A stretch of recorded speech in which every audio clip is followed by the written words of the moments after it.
My future's so bright, I've got to wear shades.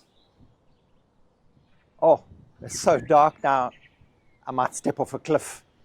Well, these are as far apart as the differing views on lighting requirements for orchids. Let's have a look at it. And this brings us straight into episode 5 of our hotly debated orchid care topics. And welcome to the Nature Company.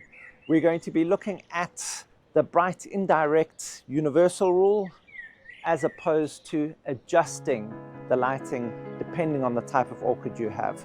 We'll also be looking at artificial light versus natural sunlight, and at the end we'll go through the seasonal changes in light that may affect your orchid and why your orchids may not be blooming. And we'll also go through specific orchid types that may be specifically suited to different lighting schemes. If this is the kind of information you're interested in, please hit that subscribe button down below if you haven't already, and that notification bell to be notified of all our upcoming content so you don't miss out on a thing. I'll do my best to try and not keep you in the dark with the reasonings and the sciencey stuff behind the light requirements for orchids, while still trying to keep it practical and reducing down so we're not giving you too much mumbo jumbo. One thing a lot of orchid growers do is they stick to the general rule or the universal rule. Bright, indirect light for all the orchids all the time. And most orchids will thrive in these lighting conditions, and it will help keep burn or sunburn to a minimum. And the reasons they do this is they suggest most orchids enjoy that bright indirect sunlight. That's where they'll thrive the best. And also by doing it, you're reducing the chance of sunburn, and also the fact that direct sun can burn a lot of orchids, especially things like Phalaenopsis. And to do this, indoor growers should prioritize getting filtered light from an east-facing window or a north or south-facing window, depending on which hemisphere you're in, to get maximum light. And the science behind proof of this revolves around the photosynthesis balance of the orchids, the leaf adaptions, and the light compensation points. So let's have a look at these. The photosynthesis balance is where the plant itself is getting enough light for photosynthesis itself to happen. If the plant itself gets too much light, it will burn the leaves, causing yellowing or scorching. And too much light can overheat cells inside the plant, which can cause them damage. And the leaf adaptions, a lot of orchids are epiphytic, growing out on the branches of trees where they've been adapted to growing in underneath the canopy of the tree. So they're getting filtered sunlight in continually through those leaves and not any direct sun. So they've adapted to these sort of bright but indirect light conditions. And light compensation point studies have shown that there is a minimum amount of light required for orchids to photosynthesize properly to get healthy growth. And with excess, what happens is the excess light then starts to cause the chlorophyll to degenerate. And the light compensation point studies show that orchids need a minimum amount of light to actually photosynthesize properly for healthy growth of the plant. And if there's an excess of light, what happens is that chlorophyll starts to degenerate, and that's what's going to cause the yellowing in your leaves. And the other side to this rule says adjust the levels of lighting according to your orchids. Don't just use one single bright indirect light. See what orchids you have and adjust the lighting in variable conditions to suit them. And they say the lighting needs of orchids vary broadly across the vast genera of different orchids. For instance, things like your vandas, or your semi-terete vandas anyway, prefer that full sun, especially to get good growth and flowering. Whereas others, such as your Phalaenopsis and Paphiopedilums, prefer to get a lot lower light, or they'll just burn up in the sun. Whereas others will prefer much lower light conditions to prevent stress and overheating. And the science behind this is quite basic and self-explanatory. It's the orchids' adaptation zones. The orchids have adapted to fill different niches in the environment and have adapted to different light intensities depending on their habitat. There are three main adaptation zones: the high light, the medium light, and the low light.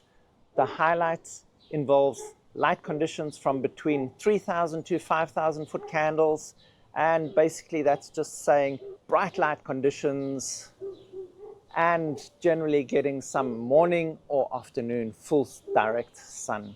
And the medium light, we're looking at around 1,500 foot candles to 3,000, and this is meaning indirect bright light, which is light that's protected from any direct full sun.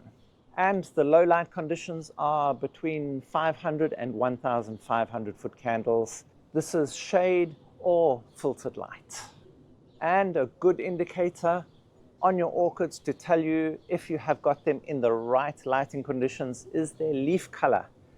Firstly, a deep dark emerald green is too dark a shade, so you need to move them into higher light conditions.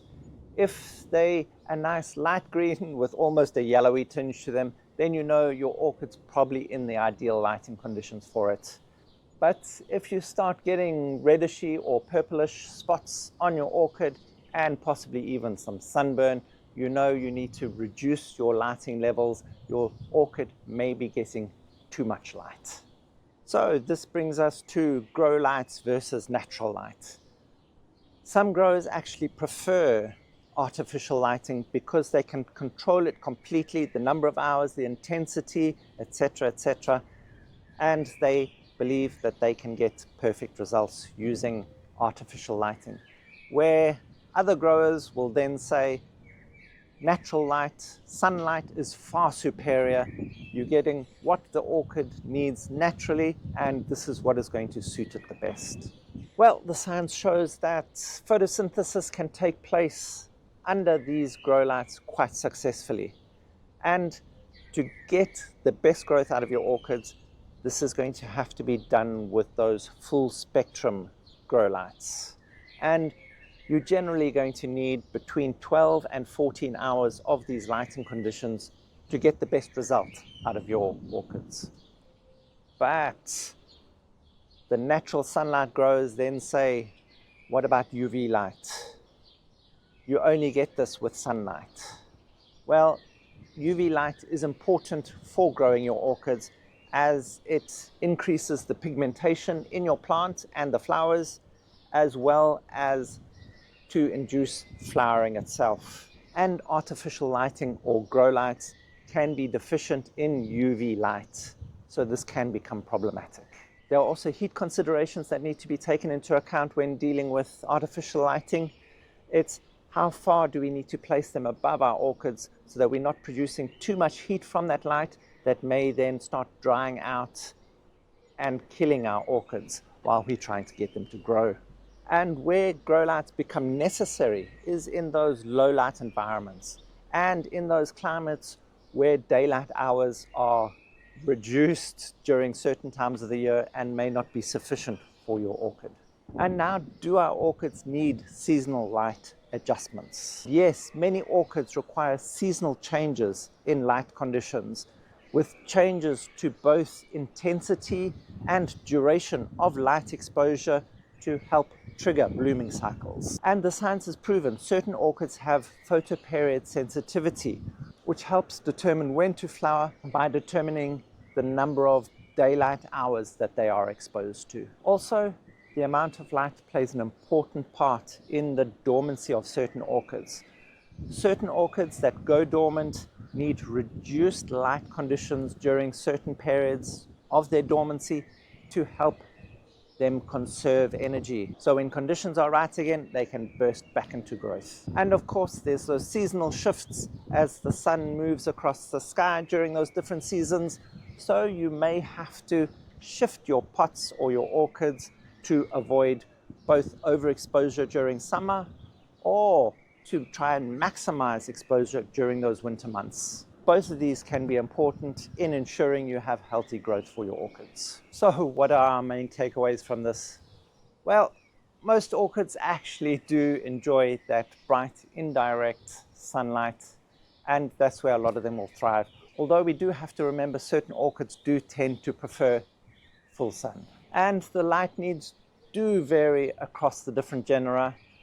So for instance, things that prefer the full sun, like your Vandas and certain of the Cattleya alliance, that do need that full sun to be able to grow and flower properly. And then again, on the opposite end of the scale, you'll get things like your Phalaenopsis and your Paphiopedilums, etc., that may require lower light conditions. And of course, artificial lighting can be greatly beneficial to your orchids, especially to increase the number of daylight hours or increase the intensity if you're in those lower light areas or have lower light growing conditions. But remember always to ensure the proper placement of those lights to maximize your benefits. And remember, seasonal light adjustments can be crucial for some of those orchids to ensure flowering, such as some of your Dendrobiums and of course Cymbidiums. So never forget that. So which of these strategies suit which orchids?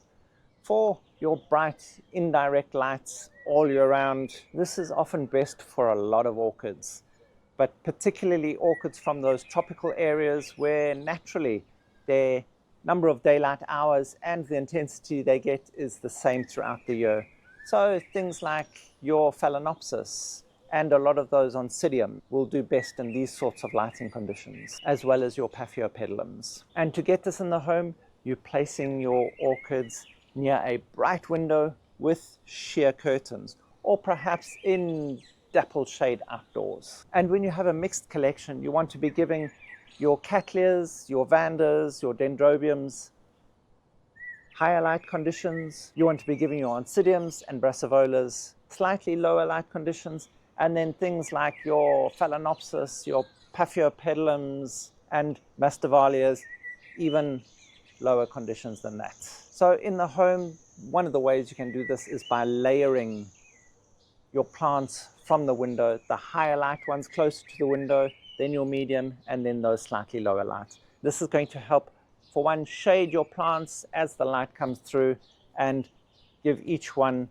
the light requirements that they need. And for all that artificial lighting that may be necessarily, especially for those lower light conditions and climates where, especially in those winter months, you may get very little light. When using these artificial grow lights, try and place them between, depending on what they are, between 15 and 30 centimeters above the top of your plants. As you start putting them too high, they may not have the intensity of light that your orchids will need to photosynthesize. So always take into account the type of lighting you're using. LEDs and fluorescents are often the easiest, and they can be placed closer to your plants to avoid burn or heat buildup. And remember to try and use full spectrum lighting to ensure your plants are getting the maximum amount of light for photosynthesis. And remember, your plants will need between 12 and 14 hours of this light. And for those seasonal adjustments in lighting, things like your Cymbidiums, your Catasedums, and some of those Dendrobiums, try and adjust your lighting up and down depending on the seasons to ensure that you get the maximum flowering out of them. Because they are seasonal growers in their natural habitat, and you want to try and emulate that to get them to grow properly. There's a whole lot of information here, and it can seem to get a little bit complex, so be sure to go down to that Buy Me a Coffee link. Ed posts up a lot of orchid related content there all the time, so help keep yourself informed. And there is members only content there too, so don't be shy, sign up, become a member, and grow like a pro. And thank you for watching. If you found any of this information helpful, please hit that like button, hit that subscribe button down below, and that notification bell, bing bong, to be notified of all our upcoming content so you don't miss out on a thing. Help us grow as we help your orchids grow.